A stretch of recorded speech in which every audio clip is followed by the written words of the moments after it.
শিক্ষার্থীরা, বাংলা দ্বিতীয় পত্রের অনলাইন ক্লাসে তোমাদের সবাইকে শুভেচ্ছা জানাচ্ছি।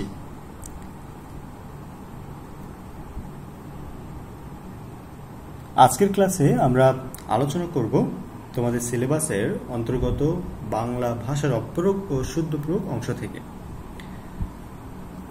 তোমরা জানো যে পূর্বে ক্লাসে আমরা বাংলা ভাষার অপপ্রয়োগ এবং শুদ্ধ প্রয়োগ কেন্দ্রিক যে সব প্রশ্ন ছিল বোর্ড পরীক্ষায় সেগুলো অনুশীলন করছিলাম। সেই ধারাবাহিকতায় আমরা আজও দুইটা বোর্ড বেছে নিয়েছি, যশোর বোর্ড 2019 সাল এবং কুমিল্লা বোর্ড 2019 সাল। শুরুতেই দেখে নেওয়া যাক যশোর বোর্ড 2019 সালে কি ধরনের প্রশ্ন ছিল। যশোর বোর্ড 2019 সালে এই যে বাংলা ভাষার অপপ্রয়োগ কেন্দ্রিক যে প্রশ্নটি ছিল সেটি ছিল এরকম: দৈন্যতা কোনো সময়ই ভালো নয়। খেয়াল করো, দৈন্যতা কোনো সময়ই ভালো নয়। এখন দৈন্যতা শব্দটার মধ্যে সমস্যাটা কি? মূলত এখানে সমস্যাটা হচ্ছে এই দৈন্যতা সমস্যা। দৈন্যতা তো সমস্যাটা আসলে কি? সমস্যাটা হচ্ছে এই যে দৈন্য, এই শব্দটাই হচ্ছে বিশেষ্য। দৈন্য, দীনতা, দীন শব্দ থেকে নতুন শব্দ হয়েছে দৈন্য। দীন শব্দের সঙ্গে জফলা যোগ করে হয়েছে দৈন্য। তার মানে দীন শব্দটা ছিল বিশেষণ, সেই দীন শব্দটার সঙ্গে জফলা যোগ করে নতুন করে শব্দ হয়েছে দৈন্য। সাধারণত তোমরা জেনে থাকবে, যে আগে জেনেছ, যে বিশেষণ বাচক যেসব শব্দ আছে সেই শব্দগুলোর সঙ্গে তা, জফলা কিংবা তয়বফলা যোগ করে নতুন নতুন বিশেষ্য শব্দ তৈরি করা যায়। কিন্তু যে শব্দ একবার বিশেষ্য আছে সেটাকে তো নতুন করে আর বিশেষ্য করার প্রয়োজন পড়ছে না।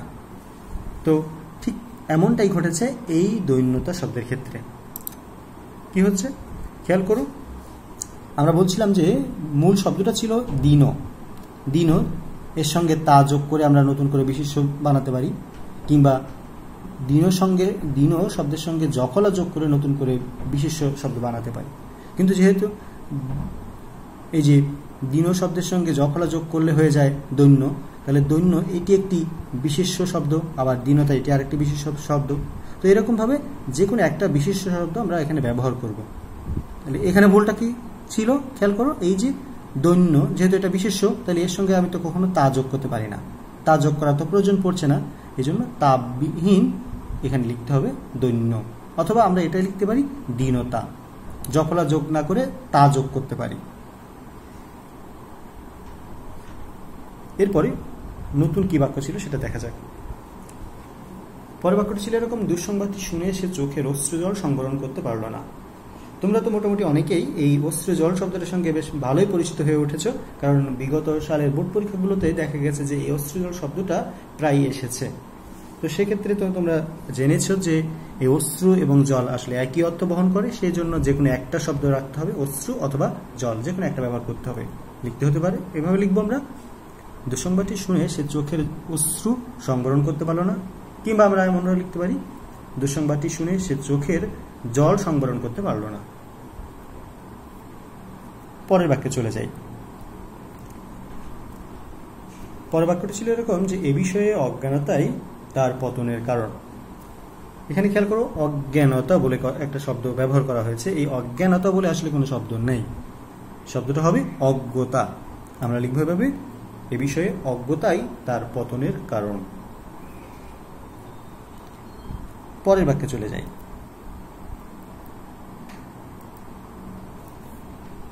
পরের বাক্যটি ছিল এরকম যে পরীক্ষা চলাকালীন সময়ে হর্ন বাজানোর নিষেধ। আমরা সাধারণত এটা প্রায়ই ব্যবহার হতে দেখি বিভিন্ন জায়গাতে আমরা এটা দেখে থাকি, কিন্তু এটি আসলে প্রচলিত হলেও এটি ভুল, ব্যাকরণগতভাবে এটা ভুল। কেন না, এই যে চলাকালীন বলতে যা বোঝাচ্ছে, সময় বলতেও ঠিক একই কথাই বোঝাচ্ছে। চলাকালীন মানে কি? সেই সময়টাকে নির্দেশ করছে না? তাহলে চলাকালীন শব্দটার মধ্যেই তো একটা সময় নির্দেশ করছে, এজন্য এই সময়ে শব্দটা আর ব্যবহার করা যাবে না। যে কোনো একটা আমরা লিখবো। এখানে আমরা লিখতে পারি এরকম ভাবে: পরীক্ষার সময়ে হর্ন বাজানো নিষেধ, এটা লিখতে পারি। অথবা বলতে পারি পরীক্ষা চলাকালীন হর্ন বাজানো নিষেধ। তবে আরেকটা জিনিস খেয়াল করো, হর্ন শব্দটার মূর্ধন্য এর সঙ্গে রেপ যুক্ত হয়েছে, কিন্তু এটি কখনোই করা যাবে না।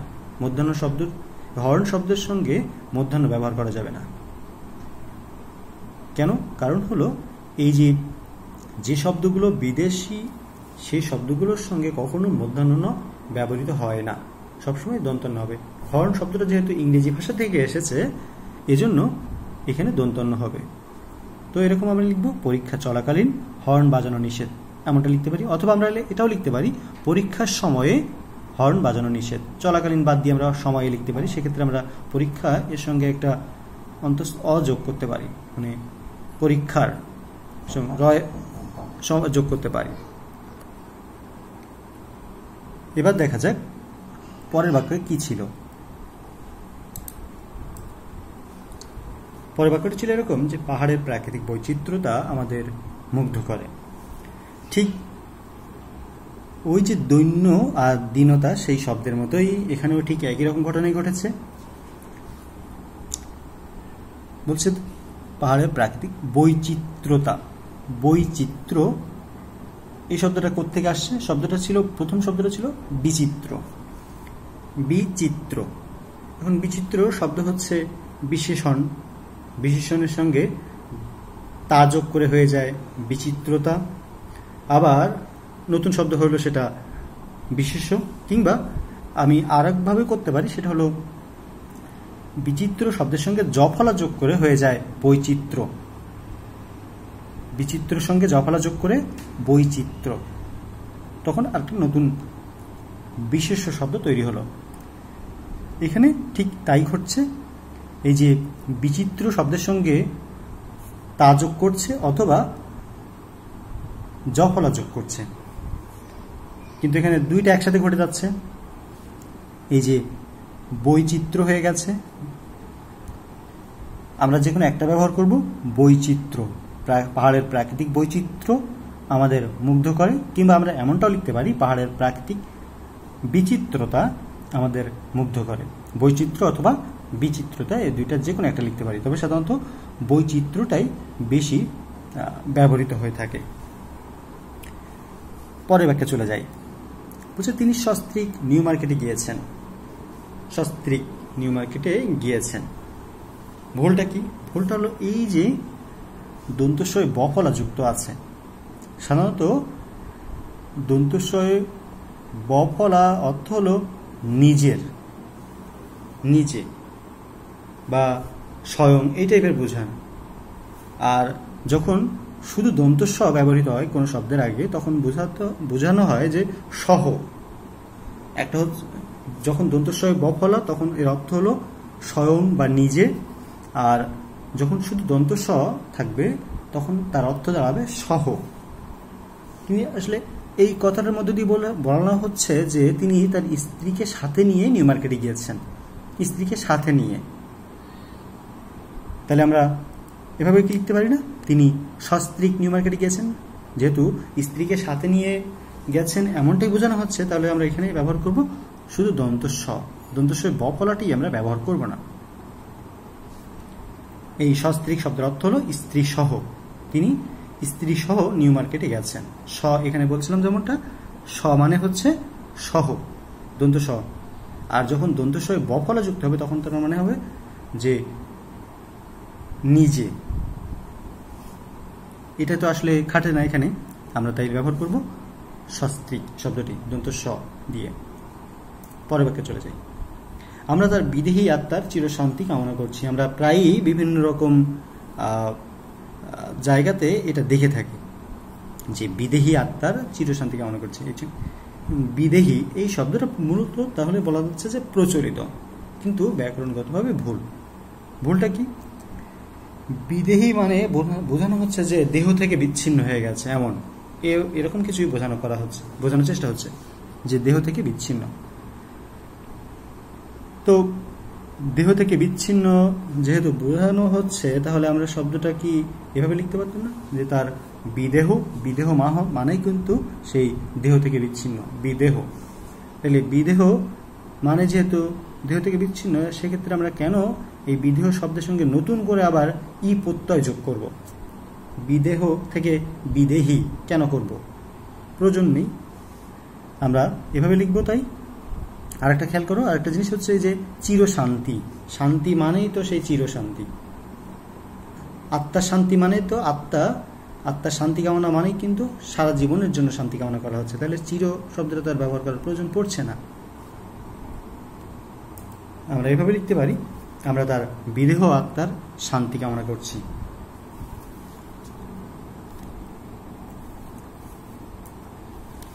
খেয়াল করো, পরের বাক্যটি ছিল তাহাকে এখান থেকে যাইতে হবে।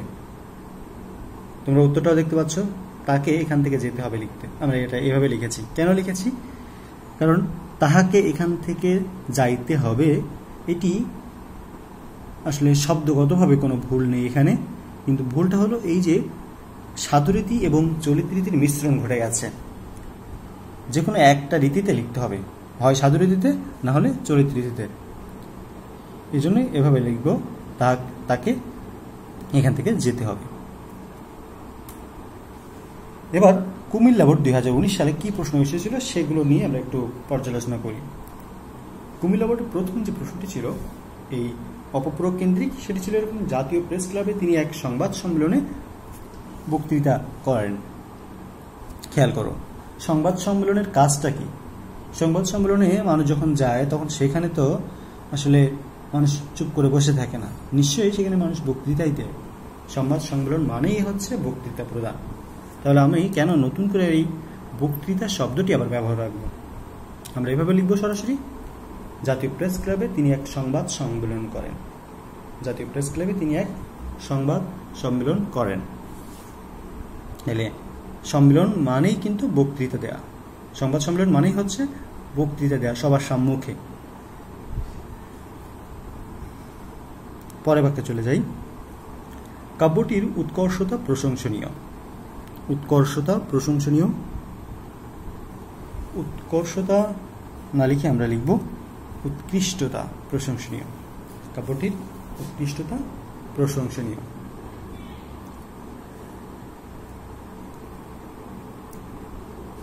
পরের বাক্যটি ছিল এরকম যে এই ঘটনা চাক্ষুষ প্রত্যক্ষ করেছি। এখন প্রত্যক্ষ করলে যদি বলা হয় প্রত্যক্ষ করা মানে দেখা, এখন মানুষ দেখে কি দিয়ে দেখে? নিশ্চয়ই চোখ দিয়ে। তাহলে চোখ দিয়ে যে দেখে, তাহলে আমার আবার নতুন করে চাক্ষুষ শব্দটা তো ব্যবহার করার প্রয়োজন নেই। চাক্ষুষ মানে হলো চোখে দেখা। তাহলে আমি কেন প্রত্যক্ষ শব্দটা দিয়ে যেটা বোঝানো যাচ্ছে সেটার জন্য নতুন করে কেন আমি এই চাক্ষুষ শব্দটা ব্যবহার করব? তাহলে যে কোনো একটা ব্যবহার করতে হবে। আমি এভাবে লিখতে পারি, আমি এই ঘটনা প্রত্যক্ষ করেছি। চাক্ষুষ শব্দটা আমরা এখান থেকে উঠিয়ে দিয়েছি। পরের বাক্যে চলে যাই। পরের বাক্যটি ছিল এরকম যে সম্প্রতি কয়েকটি নদীতে নাব্যতা সংকট দেখা দিয়েছে। আমরা প্রায় এমনটা দেখি বিভিন্ন জায়গায় ব্যবহার করতে, কিন্তু সমস্যা হচ্ছে ওই যে দৈন্যতা কিংবা বিচিত্রতা এই শব্দগুলোর মতোই আসলে এখানেও বিশেষণজনিত ভুল আছে। ভুলটা কি? নাব্য, মূলত নব্য। এই নাব্যতা, নাব্য শব্দটাই হচ্ছে বিশেষ্য, এর সঙ্গে তো তা যোগ করার দরকার নেই। তাইলে আমরা এভাবে লিখব, সম্প্রতি কয়েকটি নদীতে নাব্য সংকট দেখা দিয়েছে। নাব্য যে কোনো একটা, অথবা আমরা লিখতে পারি নব্যতা, নাব্য অথবা নব্যতা সংকট দেখা দিয়েছে।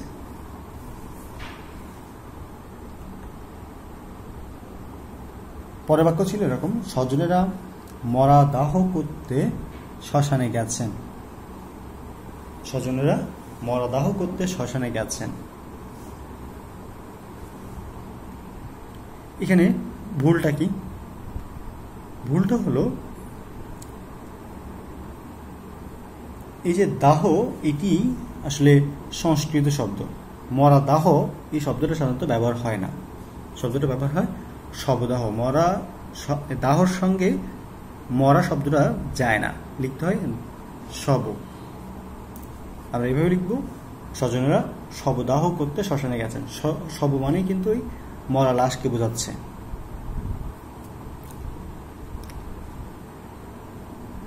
পরের বাক্যে চলে যাই। বলছে ফেলো টাকা মাখো তেল। এখানে আসলে কোন শব্দের মধ্যে তো ভুল দেখছি না, কোনো বাক্যের ক্ষেত্রেও আমরা ভুল দেখছি না। তাহলে ভুলটা কি?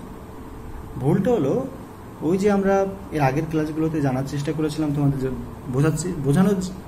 বোঝানো হয়েছিল যে যেসব প্রবাদ, প্রবচন কিংবা বাগধারা আমাদের পূর্বপুরুষদের আমল থেকে চলে আসছে, সেগুলোর আসলে কোনো পরিবর্তন হবে না। প্রবাদ, প্রবচন কিংবা বাগধারার কোনো পরিবর্তন করা যাবে না। তাই এখানে এই যে টাকা শব্দটা না লিখে সেই আগে থেকে যে শব্দটি ছিল সেটাই ব্যবহার করতে হবে, ফেলো করি মাখো তেল। পরের বাক্যে চলে যাই। তদানীন্তন কালে বাঙালি ব্রিটিশদের অধীন ছিল। এটার ভুলটা আসলে কি খেয়াল করো। তদানীন্তন মানে হচ্ছে সেই সময়কালকে নির্দেশ করছে। তাহলে যেহেতু তদানীন্তন মানে হচ্ছে সেই সময়কাল, তাহলে সেই সময়কাল নির্দেশ করার জন্যই আমরা আবার নতুন করে কাল শব্দটা তো ব্যবহার করার প্রয়োজন পড়ছে না। সেক্ষেত্রে আমরা একটা এভাবে লিখতে পারি, এককালে বাঙালি ব্রিটিশদের অধীন ছিল।